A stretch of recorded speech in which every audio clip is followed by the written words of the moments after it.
పూరా లోకల్. నమస్తే, welcome to పూరా లోకల్. ప్రస్తుతం మనం గాంధీ భవన్లో స్పోక్స్ పర్సన్ చరణ్ కౌశిక్ యాదవ్ గారితో ఉన్నాము. హైకోర్టు తీర్పునిచ్చింది మెయిన్స్ గ్రూప్ 1 మెయిన్స్ పైన ఈ ఎగ్జామ్స్ మళ్ళీ రీకండక్ట్ చేయాలి లేదా రీకరెక్షన్ అన్న చేయాలి అని. ఇది పూర్తిగా ప్రభుత్వం వైఫల్యం అని అటు విద్యార్థులు, ఎగ్జామ్ రాసిన విద్యార్థులు అంటున్నారు, అలాగే ప్రతిపక్షాలు కూడా అంటున్నాయి. ఏం చెప్తారు? ఇక్కడ పేపర్ లీక్ జరగలే, అనవసరంగా ప్రభుత్వాన్ని బదనాం చేసే ప్రయత్నమే. ఎందుకంటే టీజీపీఎస్ అనేది అటానమస్ బాడీ, దీనిలో ప్రభుత్వ జోక్యం ఉండదు. ఎందుకంటే గతంలో కేసీఆర్ 11 పేపర్ లీక్ అయినప్పుడు కనీసం పట్టించుకున్న పాపన వాళ్ళు పోలేదు. ప్రభుత్వము చైర్మన్ గారు కావచ్చు, మెంబర్ నియమించే వరకే ప్రభుత్వ బాధ్యత. తర్వాత అది అటానమస్ బాడీ. యూపీఎస్సీ తరాలో టీజీపీఎస్ కూడా రకరకాల పవర్స్ ఉంటాయి. కాబట్టి ప్రతిదాని రాజకీయం చేసే ఉద్దేశంతో బీఆర్ఎస్ పార్టీ ముందుకు పోతాం. ఎందుకంటే మీరు చూస్తూ ఉన్నారు, సింగిల్ బెంచ్ ఇచ్చినటువంటి జడ్జిమెంట్, దానిలో కూడా ఎక్కడ కూడా పేపర్ లీక్ అయిందనో, లేకపోతే అవినీతి జరిగిందనో, లేదో వేరే జరిగిందని చెప్పలే. కొన్ని టెక్నికల్ ల్యాబ్స్ మీద కొంతమంది కోర్టు పోయారు, 12 మంది కోర్టుకు పోతే అవన్నీ కలిపి ఇచ్చినటువంటి జడ్జిమెంటు. దానిలో ప్రధాన 222 పేజీలకు సంబంధించినటువంటి జడ్జిమెంట్ మనం పరిశీలించినప్పుడు ప్రధానంగా అందులో వాళ్ళు మెన్షన్ చేసింది, అంటే విద్యార్థులు కావచ్చు కొంతమంది పోయినప్పుడు కోర్టుకు చెప్పింది ఏంటంటే, కోర్టు ఉమెన్స్ కాలేజీలో గతంలో యూపీఎస్సీ సంబంధించిన ఎగ్జామ్స్ కూడా జరిగినాయి. అప్పుడు అబ్బాయిలను అమ్మాయిలకు అదే సెంటర్ వేసారు, ఇప్పుడు ఎందుకు అమ్మాయిలు మాత్రం వేసారని చెప్పి ప్రశ్నించారు. 2 వికలాంగులకు సంబంధించి వాళ్ళకి నియమ నిబంధనలు ఉన్నాయి కదా, హైదరాబాద్ సిటీలో కాకుండా అవుట్స్కర్ట్స్లో ఎందుకు వేయాల్సి వచ్చింది, అది కూడా 3rd ఫ్లోరు 2nd ఫ్లోర్ ఎందుకు వాడాల్సి వచ్చిందని చెప్పేసి అవి కొన్ని టెక్నిక్. అదే కాకుండా ఇంగ్లీష్ కావచ్చు, తెలుగు మాధ్యమానికి సంబంధించిన కొన్ని ప్రశ్నలు లేవనెత్తారు.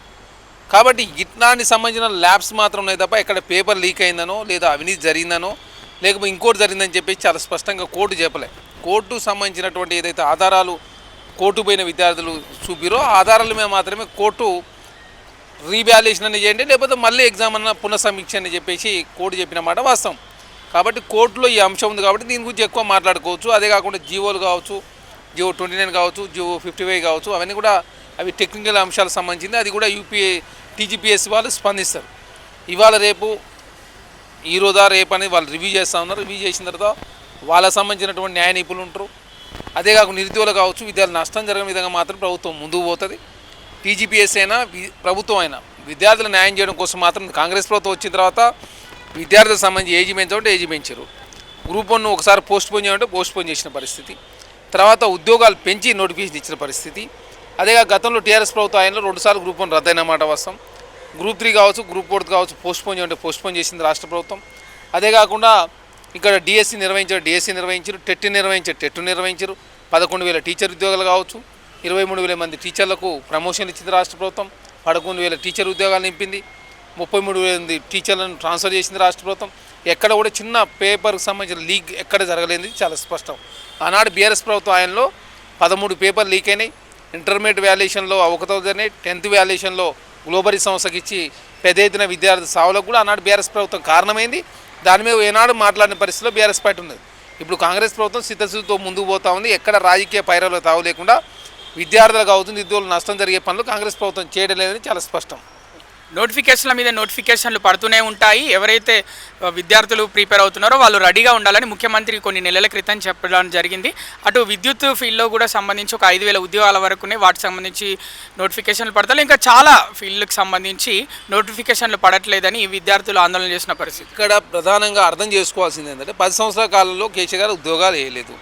ఇక్కడ ఒకసారి కోర్టులో పడ్డ తర్వాత టెక్నికల్ ప్రాబ్లమ్స్ వచ్చిన తర్వాత రకరకాల ఇబ్బందులు ఉంటాయి. ఎందుకంటే సింగిల్ బెంచ్ ధర్మాసనం, డబుల్ బెంచ్ పోతారు, ట్రిపుల్ బెంచ్ పోతారు, అత్యున్నత ధర్మాసనం పోతారు, లేకపోతే సుప్రీంకోర్టు పోతారు.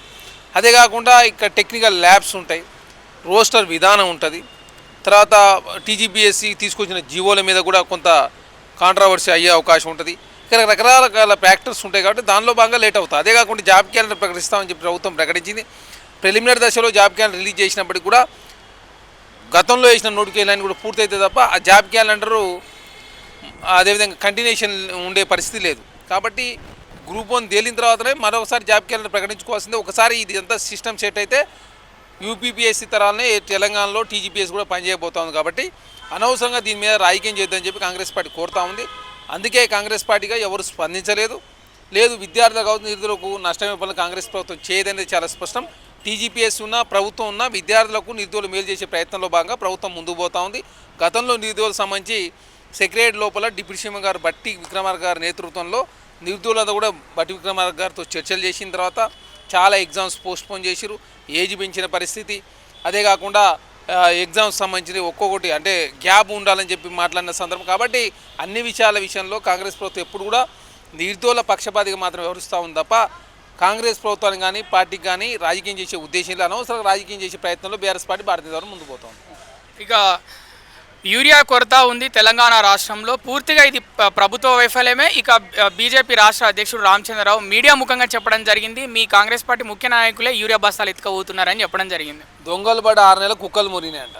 రామచంద్రరావు ఎట్టందో రఘునందన్ రావు గారు ఏం చెప్పారో ఒకసారి బయట చూసుకొని విను. సంజయ్ గారు చెప్పింది కావచ్చు, రఘునందన్ రావు, కిషన్ రెడ్డి గారు కూడా. ఎందుకంటే సింధూరు ఆపరేషన్ కావచ్చు, ఉక్రెయిన్ రష్యా వార్ కావచ్చు, ప్రపంచవ్యాప్తంగా కొన్ని యుద్ధాల మూలంగా భారతదేశానికి రావాల్సినటువంటి యూరియా కొరత ఏర్పడింది. దానిలో భాగంగా తెలంగాణకు యూరియా కొరత ఉందని చెప్పి చాలా స్పష్టంగా వారే ఒప్పుకున్నారు. రాష్ట్ర ప్రభుత్వం తప్పిదం ఏమీ లేదు. కేంద్ర ప్రభుత్వానికి రాష్ట్ర ప్రభుత్వం రిక్వెస్ట్ చేసింది, గతంలో పంట దిగుబడి ఎంత వచ్చింది, ఎంత యూరియా అవసరం ఉన్నది, అదే కాకుండా ఎంత యూరియా కావాలని చెప్పేసి రాష్ట్ర ప్రభుత్వం కేంద్రాన్ని రిక్వెస్ట్ చేసిరు.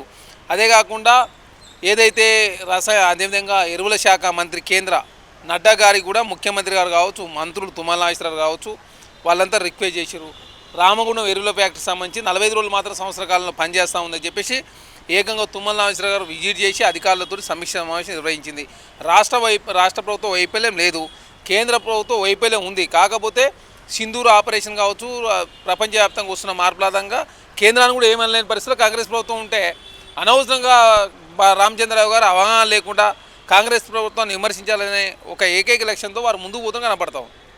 అలాగే ఇక కవిత క్లియర్గా మీడియా ముందు చెప్పడం జరిగింది, రేవంత్ హరీష్ రావు కలిసిపోయారు, ఇద్దరు మ్యాచ్ ఫిక్సింగ్ రాజకీయాలు చేస్తున్నాడు రేవంత్ రెడ్డి అని చెప్పడం జరిగింది. ఎట్లా చూస్తారు? అంటే సిబిఐ విచారణ కేసీఆర్ మీద చేస్తారు కానీ మరి హరీష్ రావు మీద ఎందుకు వేయట్లేదని చెప్తున్నారు. ఇప్పుడు సిబిఐ మీద ఎవరు విచారణ చేయాలని చెప్పేసి స్వచ్ఛంద కమిషన్ పీసీ ఘోష్ నేతృత్వంలో ఏర్పడ్డ కమిషన్ దాదాపు 18 నెలల కాలం పాటు ఎక్కడ రాజకీయ కక్ష కారుణ్యాల తావు లేకుండా ఎవరైతే బాధ్యులు ఉంటారో బాధ్యుల మీద కావచ్చు, ఆనాడు ఉన్నటువంటి ఆర్థిక శాఖ మంత్రి గారు కావచ్చు, ఇరిగేషన్ శాఖ మంత్రి గారు కావచ్చు, అధికారులు కావచ్చు, అదేవిధంగా ఆనాడు కేసీఆర్ గారు ముఖ్యమంత్రి ఉన్నాడు వారిని కావచ్చు, అందులో సంబంధం ఉన్న ప్రతి ఒక్క వారిని విచారించిన తర్వాత రాష్ట్ర ప్రభుత్వము పీసీ ఘోష్ కమిషన్ విషయంలో దాదాపు 600 పైచీలకు ఉన్నటువంటి రిపోర్ట్ను స్క్రూటినీ చేసిన తర్వాత అధికారుల కమిటీ క్యాబినెట్ ముందు పెట్టిన తర్వాత క్యాబినెట్లో చర్చించిన తర్వాత అసెంబ్లీలో సమావేశపరిచిన తర్వాత అసెంబ్లీలో ఉన్నటువంటి మెజారిటీ సభ్యుల నిర్ణయం మేరకు ఇందులో అంతర్రాష్ట్ర వివాదాలు ఉన్నాయి, కేంద్ర ప్రభుత్వ రంగ సంస్థలు కూడా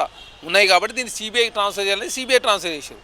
సిబిఐ ట్రాన్స్ఫర్ చేసిన తర్వాత ఎవరి మీద ఏది పెట్టాలని చెప్పేసి సిబిఐ వాళ్ళు డిసైడ్ చేస్తారు. మేము ఇక్కడ ఆధారాలు ఉంటే మరి సిబిఐకి ఇవ్వచ్చు కదా, ఎవరు వద్దన్నారు, మేము వద్దన్నామా? దాని మీద బీఆర్ఎస్ పార్టీ సంబంధించిన వాళ్ళు కోర్టుకు పోయి ఎందుకు పీసీ ఘోష్ కమిషన్ చట్టబద్ధత ఉందా లేదా అని చట్టబద్ధత మీద మాత్రం పోయారు. కాబట్టి చట్టబద్ధత పోయినప్పుడు రాష్ట్రపతి ఎన్డీఎస్సీ రిపోర్టు, ఎన్డీఎస్సీ అనేది పార్లమెంట్ యాక్ట్ ద్వారా ఏర్పడే చట్టం కాబట్టి దానికి చట్టబద్ధత ఉంది. కాబట్టి దాని మీద విచారణ చేయాలని చెప్పేసి గవర్నమెంట్ పోయింది. దానిలో ఎక్కడ కూడా స్టే ఇవ్వని పరిస్థితి. రేపు కూడా రాష్ట్ర ప్రభుత్వం పీసీ ఘోష్కి సంబంధించినటువంటి ఏదైతే రిపోర్టు రాష్ట్ర ప్రభుత్వం వారికి అందించిందో ఇక్కడ సిబిఐ కూడా అట్లాంటి రిపోర్ట్లను కూడా రాష్ట్ర ప్రభుత్వం అందించబోతాం. కల్వకుంట్ల కవిత గారికి ఏమైనా ఆధారాలు ఉంటే సిబిఐకి ఇస్తే వాళ్ళు విచారణ చేస్తారు కదా. ఎందుకు అనవసరంగా కల్వకుంట్ల కవిత గారు ఎవరిని విమర్శించాలో అర్థం కావట్లే. ఒకసారి ఏమో కేటీఆర్ గారు తప్పు చేసినట్టు, ఇంకోసారి ఏమో హరీష్ రావు గారు తప్పు చేసిన, ఒకసారి సంతోష్ రావు గారు చేసినట్టుంది, ఒకసారి శ్రవణ్ రావు అంటుంది, ఒకసారి ఏకంగా రేవంత్ రెడ్డి గారి పేరు తీసుకొచ్చే ప్రయత్నం రకరకాలుగా ఆమె కన్ఫ్యూజ్ అవుతూ ఉంది.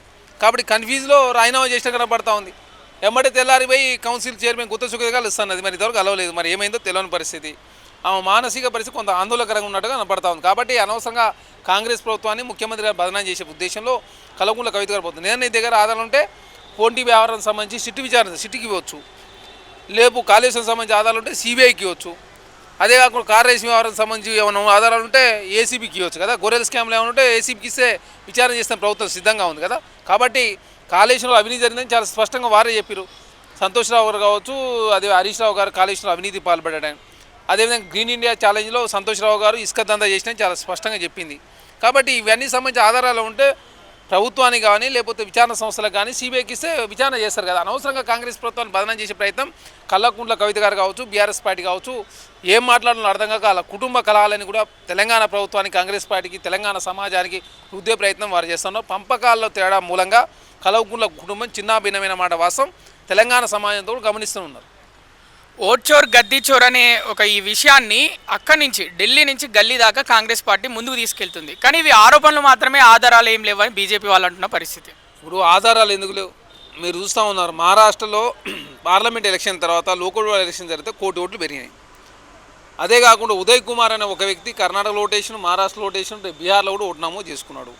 అదే కాకుండా బెంగళూరు సెంట్రల్ పార్లమెంట్ సంబంధించి అక్కడ 8 నియోజకవర్గాలు ఉంటే అక్కడ జరిగినటువంటి పరిస్థితులను కూడా రాహుల్ గాంధీ గారు చాలా స్పష్టంగా మహోదయపూర్ నియోజకవర్గంలో ఏ విధంగా 1,20,000 ఓట్లు అక్రమంగా నమోదు చేసుకుని సింగిల్ బెడ్రూమ్లో 84 ఓట్లు కావచ్చు, 54 ఓట్లు, అదే అత్యధిక ఓట్లు ఏ విధంగా ఉన్నాయి, అడ్రస్ ట్యాలీ కాకుండా, ఫోటోలు ట్యాలీ కాకుండా, లేదు రకరకాల మేల్ ఫీమేల్ ట్యాలీ కాకుండా చాలా ఓట్లు ఉన్నాయని చెప్పి చాలా స్పష్టంగా 7 నియోజకవర్గాల్లో కాంగ్రెస్ పార్టీ ప్లస్ వచ్చి ఒక మహదేవ్పూర్ ఓపెన్ చేయగానే 1,00,000 పైచీలకు భారతీయ జనతా పార్టీ మెజార్టీ రావడంతో అక్కడ గెలిచిన పరిస్థితి చాలా స్పష్టంగా దేశ ప్రజలకు అర్థమయ్యే విధంగా రాహుల్ గాంధీ గారు వాస్తవాలతో ఉన్నట్టు సమాచారాన్ని కూడా అందించిన పరిస్థితి మనం చూసినాం.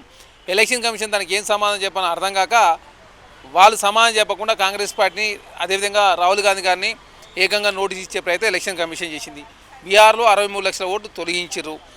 జూబ్లీహిల్లో కూడా 30,000 ఓట్లు ఉన్నట్టుగా అక్కడ ఉన్నట్టు స్థానికులంతా కూడా చెప్తా ఉన్నారు. కాబట్టి ఇక్కడ అడ్రస్ టాలీ కాకుండా సంబంధం లేని వాళ్ళంతా వచ్చి ఓట్లు వేస్తూ ఉన్నారు. కాబట్టి డబుల్ ఓట్లు, త్రిబుల్ ఓట్లు పెరిగే ప్రయత్నం, ఎవరైనా కాంగ్రెస్ పార్టీ ఇండియా కుటుంబం ఓట్లు వేసే వాళ్ళు ఉంటే వాళ్ళ ఓట్లు తీసే ప్రయత్నం ఎలక్షన్ కమిషన్ రూపంలో భారతీయ జనతా పార్టీ చేస్తూ ఉంది. కాబట్టి ఓటు చోరీ ద్వారా మాత్రమే 2019 కావచ్చు, 2024లో అధికారంలోకి వచ్చిన చాలా స్పష్టంగా కనపడతా ఉంది. కాబట్టి ఏమనంటే ఈవీఎం మిషన్ గురించి కాంగ్రెస్ పార్టీ మాట్లాడతారే, ఏదైతే అడ్రస్ టాలీ కాకుండా ఓట్లు కావచ్చు, కాంగ్రెస్ పార్టీకి ఓట్లు వేస్తున్న వాడి ఓటు తీసేసే ప్రయత్నం, అదేవిధంగా ఎక్కడ ఎలక్షన్లు వస్తే అక్కడ భారతీయ జనతా పార్టీ దొంగ ఓట్లు నమోదు చేసుకునే ప్రయత్నం జరుగుతూ ఉంది. కాబట్టి దాని మీద మాత్రం రాహుల్ గాంధీ గారు కాంగ్రెస్ పార్టీ మాట్లాడుతూ ఉంది.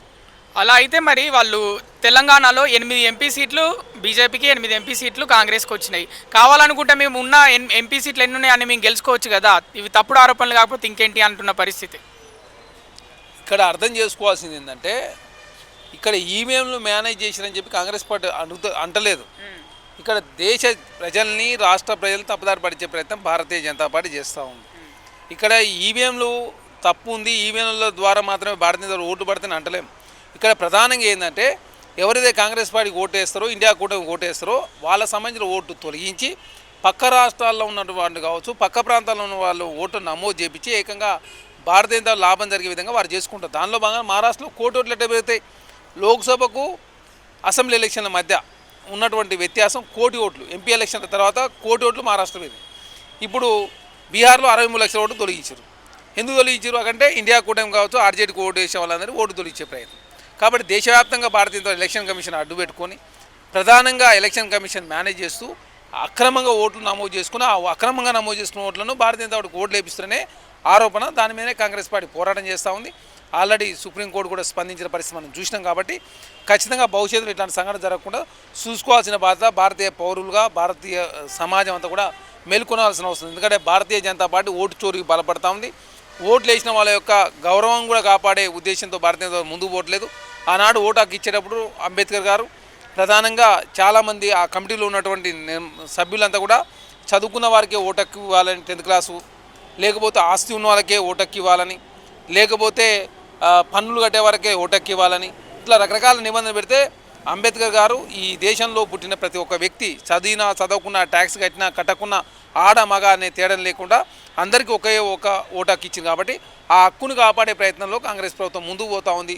రాష్ట్రంలో, దేశంలో కాంగ్రెస్ పార్టీ లోక్సభ పక్ష నేత రాహుల్ గాంధీ గారు కూడా ఈ దేశ ప్రజలకు అర్థమయ్యే విధంగా దేశంలో ప్రజాస్వామ్యం రక్షించే ప్రయత్నంలో కాంగ్రెస్ పార్టీ పోరాటం చేస్తూ ఉంది. కాబట్టి రాహుల్ గాంధీ గారి మీద విషయం చెప్పే ప్రయత్నం భారతీయ జనతా పార్టీ చేస్తూ ఉంది.